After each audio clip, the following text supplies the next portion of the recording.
How did the whole thing end? I think many people were appalled by what they saw. And as the day turned into that afternoon, I think folks started realizing what had happened. Now, having said that, they gathered all their bodies up and displayed them in a downtown building for a day. Some people reportedly spit on the corpses. One woman was later quoted as saying to her children, "Look at the dirty bums who tried to take the bread out of your mouth." Finally, a police officer couldn't stand it anymore. They were sticking cigarettes and cigar butts in these dead men's mouths. Finally, he couldn't take it anymore, and he put a rope up to keep people back off the dead men. The massacre was national news. Heron was described as an unconquered province of lawlessness and a stench in the nostrils of humanity. President Warren Harding referred to what happened in Heron as a shocking crime, butchery and madness that shamed and horrified the country.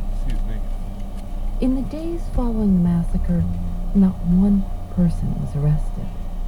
Weeks passed. Still, no arrests. It was unbelievable to everyone. There had been plenty of witnesses. Hundreds and hundreds of people had seen what had happened. When questioned, witnesses would describe what they had seen, often in horrific detail. But when it came to saying who had done what, people said they just didn't know. A piece in the St. Louis Times asked, "Shall unionism be set above the laws of God and of man?" Eventually, the state of Illinois collected a list of names of men they would attempt to hold responsible in court. The state's attorney was a man named Delos Duty.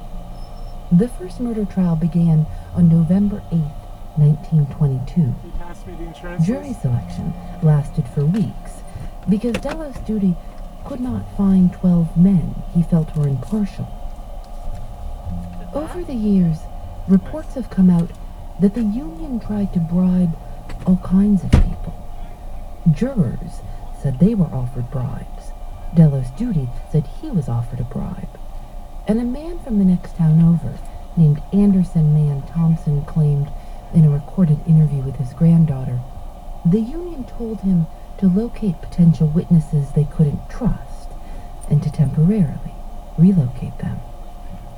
If we had any witness we couldn't depend on, we'd take them away.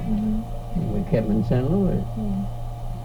He describes putting them up in a St. Louis hotel and paying them small salaries for their cooperation.